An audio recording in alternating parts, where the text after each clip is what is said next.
Hello दोस्तों, solution by PJ में आपका स्वागत है। आज मैं लेके आई हूँ कुछ खास। डेली मैं टॉप 5 क्वेश्चन का सिलेक्शन लाती हूँ, पर आज आपके लिए एक इम्पोर्टेंट टॉपिक लेके आई हूँ जिससे बहुत ही इम्पोर्टेंट एमसीक्यू बनते हैं और इससे लगभग हर एग्जाम में 1 से 2 प्रश्न तो रहते ही हैं। तो चलिए आज इसी पंचवर्षीय योजना के टॉपिक को हम लोग कवर करेंगे। इससे जितने भी संबंधित प्रश्न बनते हैं एग्जाम हॉल में, आज वो सारे एमसीक्यू हम करने वाले हैं, ताकि कम से कम पंचवर्षीय योजना से अगर 1 से 2 प्रश्न आ जाएं तो वो हमारा नहीं छूटे।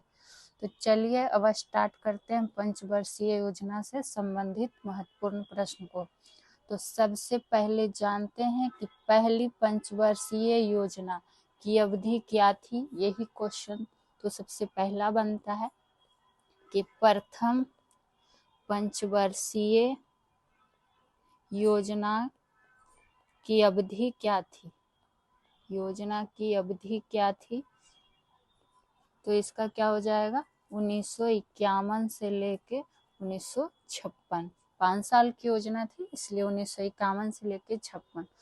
दूसरा, प्रथम पंचवर्षीय योजना में पूछ लिया जाता है कि यह किस मॉडल पर आधारित था।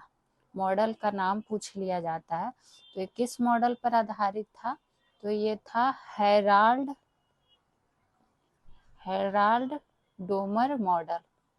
ये प्रश्न भी काफी बार पूछे जा चुके हैं, आगे भी पूछे जा सकते हैं। फिर इसका तीसरा पॉइंट इससे क्या बनता है कि इसका मुख्य उद्देश्य क्या था। प्रथम पंचवर्षीय का मुख्य उद्देश्य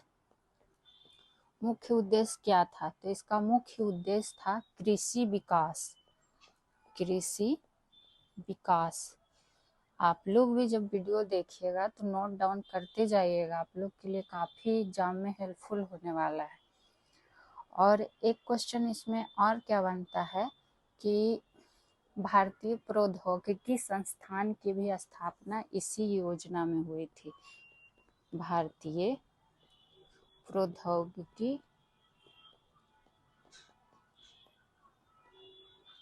संस्थान। ठीक है, अब बढ़ते हैं दूसरे पंचवर्षीय योजना की ओर। इतना था प्रथम पंचवर्षीय से। अब जानते हैं कि द्वितीय पंचवर्षीय योजना की अवधि क्या थी। द्वितीय पंचवर्षीय योजना, तो इसकी अवधि क्या थी, तो इसकी अवधि थी जब पहला था 1951 से 56, तो जाहिर सी बात है दूसरा क्या हो जाएगा 56 से लेकर 61। और उसी तरह इस पे पूछ लिया जाता है कि ये किस मॉडल पर आधारित था। तो ये किस मॉडल पर आधारित था, तो ये था PC Mahalanobis model. PC Mahalanobis model. अब इसका मुख्य उद्देश्य क्या था, द्वितीय पंचवर्षीय योजना का मुख्य उद्देश्य क्या था, तो इसका मुख्य उद्देश्य था औद्योगिक विकास। कृषि का विकास तो हुआ पहले में, लेकिन दूसरे में किसका, तो औद्योगिक विकास। ठीक है, अब बढ़ते हैं तीसरे पंचवर्षीय योजना की ओर। तृतीय पंचवर्षीय योजना। तृतीय पंचवर्षीय योजना जिसकी अवधि क्या हो जाएगी, तो इसकी अवधि हो जाएगी 1961 से लेके 66। बस ध्यान देते जाना है, प्रथम द्वितीय तृतीय अवधि, इसका उद्देश्य, मॉडल पूछा गया है। कुछ कुछ से प्रश्न ज्यादा बनते हैं तो वो मैं बताते जाऊंगी। तो तृतीय पंचवर्षीय योजना की अवधि क्या थी, तो 1961 से 66 थी। और इसका मुख्य उद्देश्य क्या था, इसका मुख्य उद्देश्य क्या था, तो इसका मुख्य उद्देश्य था कि चलो कृषि हो गया, औद्योगिक विकास हो गया, तो आत्मनिर्भरता किसमें, कृषि एवं उद्योग का विकास, उसी उद्योग का विकास, ये था इसका मुख्य उद्देश्य। कहीं कहीं क्वेश्चन में आपको मुख्य उद्देश्य ही पूछ देता है कि इस योजना का मुख्य उद्देश्य क्या था, इस योजना का मुख्य उद्देश्य क्या था, तो ध्यान रखना है। और पूछ लिया जाता है क्वेश्चन कि सबसे असफल योजना कौन था। सबसे असफल योजना तो यही था, तृतीय पंचवर्षीय योजना। इसको का माना गया है कि सबसे असफल योजना। क्यों? क्योंकि इस टाइम सूखा आ गया था और इसी सूखे को दूर करने के लिए तृतीय पंचवर्षीय योजना में ही क्या लाई गई थी? हरित क्रांति लाई गई थी। और सबसे ज्यादा प्रभाव किस ये अनाज पे पड़ा था? तो गेहूं पर। और कहाँ? तो पंजाब में। पूछ लिया जाता है कि हरित क्रांति के जनक कौन थे? तो MS स्वामीनाथन थे। यहाँ सबसे इम्पोर्टेंट ध्यान रखना है कि हरित क्रांति किस पंचवर्षीय योजना के दौरान आई थी? तो तृतीय पंचवर्षीय योजना के दौरान। बढ़ते हैं अगले पंचवर्षीय योजना, जो कि हमारा था चौथी पंचवर्षीय योजना। चौथी पंचवर्षीय योजना। अब देखिए इसमें क्या हुआ था कि जब तृतीय पंचवर्षीय योजना हो गई थी, जो कि सूखा का क्षेत्र पड़ गया था, इसी के लिए क्या हुआ था कि पहला अवकाश योजना लग गया था, यानी कि बीच में गैप हो गया था। तो चौथी कब हो गई थी? 1969 से लेके 74 तक। जब और बात करते हैं कि 1966 से लेके 69 तक क्या रहा? तो ये हो गया था पहला अवकाश योजना। पहला अवकाश योजना। इसीलिए चतुर्थ की अवधि क्या हो जाएगी? 1969 से लेकर 74, क्योंकि 1966 से 69 से पहला अवकाश योजना हो गया था। क्यों हुआ था? क्योंकि तीसरी पंचवर्षीय योजना क्या हो गई थी? विफल हो गई थी। उसी के लिए तो कुछ वर्षों के लिए वार्षिक योजना चलाई गई थी, तो 66 से लेकर 69 तक, जिसको रोलिंग प्लान का भी नाम दिया गया था, रोलिंग प्लान। अब चौथी पंचवर्षीय योजना से और क्या प्रश्न बन सकते हैं? तो चौथी पंचवर्षीय से इसमें क्या हुआ था कि भारत की कृषि वृद्धि दर सर्वाधिक हुई थी। क्यों? क्योंकि तीसरे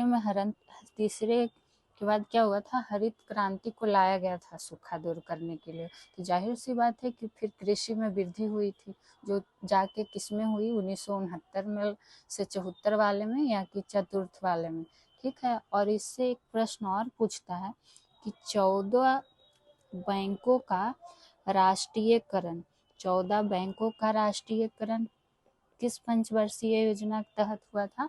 तो ये भी हुआ था चौथी पंचवर्षीय योजना के तहत। और सबसे इम्पोर्टेंट था कि इसरो की स्थापना भी किस पंचवर्षीय योजना के तहत हुई थी? तो चौथी पंचवर्षीय योजना के तहत ही हुई थी, जो कि 1969 में हुई थी। तो ये 2 पॉइंट खास करके एकदम याद रखना है इसमें। और ये ध्यान रखना है कि हमारा पहला अवकाश योजना कब हुआ था, इसमें काफी पूछ दिया जाता है। अब आते हैं नेक्स्ट 5वें पंचवर्षीय योजना पर। 5वीं पंचवर्षीय योजना। मैं आपको बस इससे जो भी इम्पोर्टेंट MCQ बन रहे हैं बस वही आपको करवा रही हूँ। एक्स्ट्रा पढ़ने की आपको ज़रूरत नहीं है। हमारा पर्पस क्या होना चाहिए कि जितना एग्जाम में बस हमारा आंसर सही हो जाए। तो इसीलिए इससे जो भी संबंधित प्रश्न एकदम एग्जैक्ट बन रहे हैं वही आपको बता रही हूँ। और बहुत बार एग्जाम में पूछा जा भी चुका है, आप लोग प्रीवियस ईयर पेपर देखिएगा तो पता चल ही जाएगा। और पूछ लेता है कि 5वीं पंचवर्षीय योजना की अवधि क्या थी? तो इसकी अवधि हो जाएगी 1974 से लेकर 78। कहिएगा कि 5 साल क्यों नहीं, 4 ही साल। तो यही तो इसमें है कि ये पहली योजना ऐसी थी जो सिर्फ 4 साल ही चली थी। ध्यान, 4 साल ही चली थी। कौन सी योजना? तो 5वीं पंचवर्षीय योजना ही ऐसी योजना थी जो कि सिर्फ 4 साल ही चली थी, 1974 से 78। और इसमें मुख्य उद्देश्य क्या था 5वीं पंचवर्षीय योजना? तो इसमें मुख्य उद्देश्य था गरीबी उन्मूलन। गरीबी उन्मूलन। ये भी काफी बार एग्जाम में पूछा जा चुका है, तो इसको भी ध्यान रखिएगा। और इसी के बाद क्या हुआ था? फिर से दूसरा अवकाश योजना हुआ था। दूसरा आवास योजना आ गया था, जो कि कब हुआ तो 1978 से लेके 80। ये हुआ दूसरा आवास योजना। कहीं कहीं पे आपको अनवरत योजना मिलेगा, इसका नाम कई तरह का, अनवरत योजना, रोलिंग प्लान, दूसरा आवास योजना, पहला आवास योजना, तो ध्यान देना। और ये इसे कहा गया अनवरत योजना, और 1978 से 80 के बीच में हुआ। इसमें यही ध्यान रखना है कि ये पांचवा ऐसा था जो कि सिर्फ 4 साल ही चला था। अब पहली बार गरीबी हटाओ का नारा भी इसमें दिया गया था। पहली बार गरीबी हटाओ का नारा भी दिया गया था पांचवी पंचवर्षीय योजना में। तो ये भी ध्यान रखना है कि गरीबी उन्मूलन, पहली बार गरीबी हटाओ का नारा पांचवी में दिया गया, और पहली योजना ऐसी थी कि जो 4 साल ही चली थी। अब बात करते हैं छठे की, यानी कि छठी पंचवर्षीय योजना। छठी पंचवर्षीय योजना, इसकी अवधि क्या हो जाएगी? तो दूसरा आवास योजना कब खत्म हुआ था? 1980 में। इसके बाद ही स्टार्ट हुआ था छठी पंचवर्षीय योजना, जो कि 1980 से लेकर 85 तक हुई थी। और इसमें मुख्य उद्देश्य क्या हो जाएगा? मुख्य उद्देश्य छठी पंचवर्षीय योजना में मुख्य उद्देश्य हो जाएगा क्या? गरीबी उन्मूलन, गरीबी उन्मूलन, रोजगार में वृद्धि। यानी कि पहले गरीबी खत्म कैसे होगी? तो रोजगार में जब वृद्धि होगी तभी ना गरीबी दूर होगी। तो इसका मुख्य उद्देश्य था कि गरीबी उन्मूलन, रोजगार में वृद्धि। इसमें एक पॉइंट और पूछ लिया जाता है, बहुत बार एग्जाम में पूछा भी जा चुका है, कि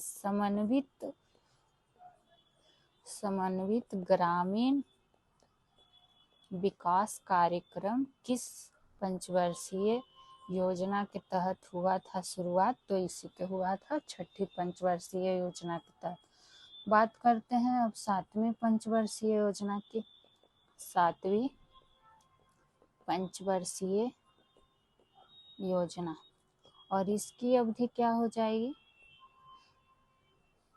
तब देखिए इसमें क्या हुआ था, फिर 1985 के बाद क्या हुआ था, 1907वीं की बात करते हैं तो इसका अवधि क्या हो जाएगा? 1985 से 90 हो जाएगा, क्योंकि दूसरा आवास योजना ये छठा पंचवर्षीय योजना क्या हुआ था, खत्म हुआ था 1980 से 85, तो 85 से 90 में हो जाएगा सातवीं।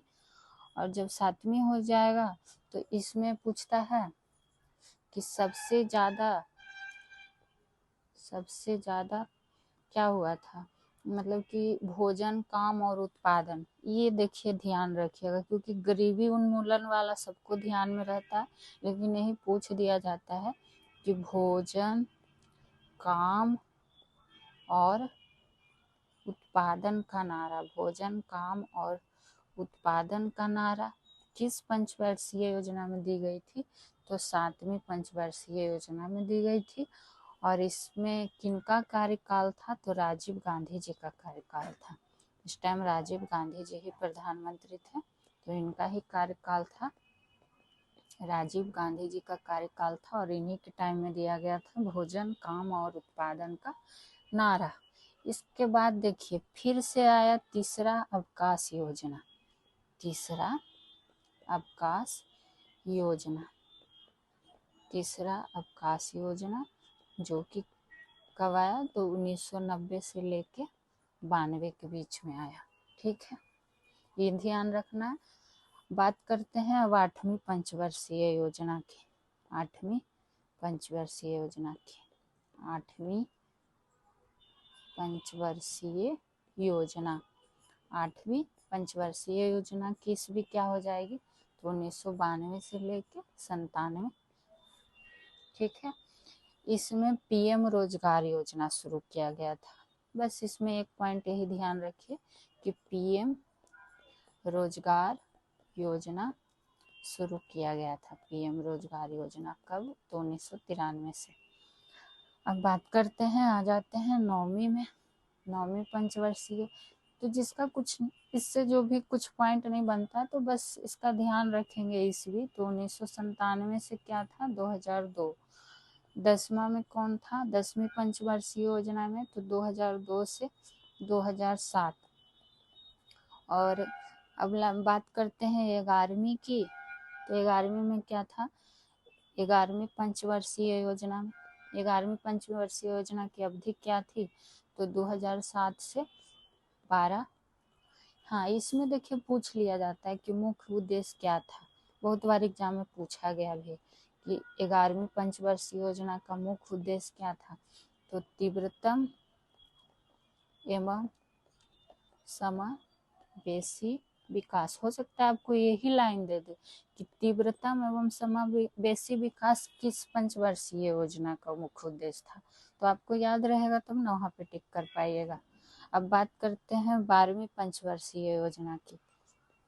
12वीं जो कि कब हुई, तो 2012 से 17, जो कि आखिरी पंचवर्षीय योजना थी। और इसका भी मुख्य उद्देश्य ही पूछा जाता है। मुख्य उद्देश्य 2017 में तो समाप्त हो गई थी, उसकी जगह पर क्या अब आ गया है, अब तो नीति योजना चलता है। तीव्र समावेशी और सतत विकास।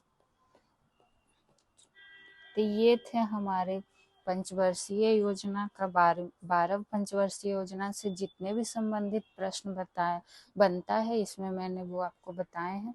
तो आप लोग इसको नोट कर लीजिएगा। सच में आप लोगों के लिए बहुत हेल्पफुल होने वाला है, क्योंकि पंचवर्षीय योजना में इतने ही प्रश्न बनते हैं और इससे ज़्यादा कुछ नहीं बनने वाला है। तो इसको ध्यान रख लीजिएगा। और रही बात मेरे रेगुलर सेशन की, जो मैं टॉप 5 प्रश्न लेके आती हूँ, तो वो वाला सेशन भी आप लोग ज़रूर देखिए। आप लोग देखिएगा तभी ना पता चलेगा कि कैसा क्वेश्चन है। मैं वैसा ही क्वेश्चन का कलेक्शन ही लाती हूँ, काफ़ी मेहनत लगता है कि सेम एक जैसा क्वेश्चन होना चाहिए, जिसमें कन्फ्यूजन काफ़ी ज़्यादा होता है। तो प्लीज़ आप लोग सपोर्ट ज़रूर कीजिए, मेरे चैनल को सब्सक्राइब कीजिए, लाइक कीजिए, शेयर कीजिए। फिर से मिलेंगे अगले सेशन में टॉप 5 क्वेश्चन। हर बार मैं कुछ नए विषय नए टॉपिक लेके आती रहूँगी, तो आप लोग का बस सपोर्ट मिले तो कुछ और भी अच्छा करूँ। चलिए फिर मिलते हैं नेक्स्ट सेशन में। Thank you.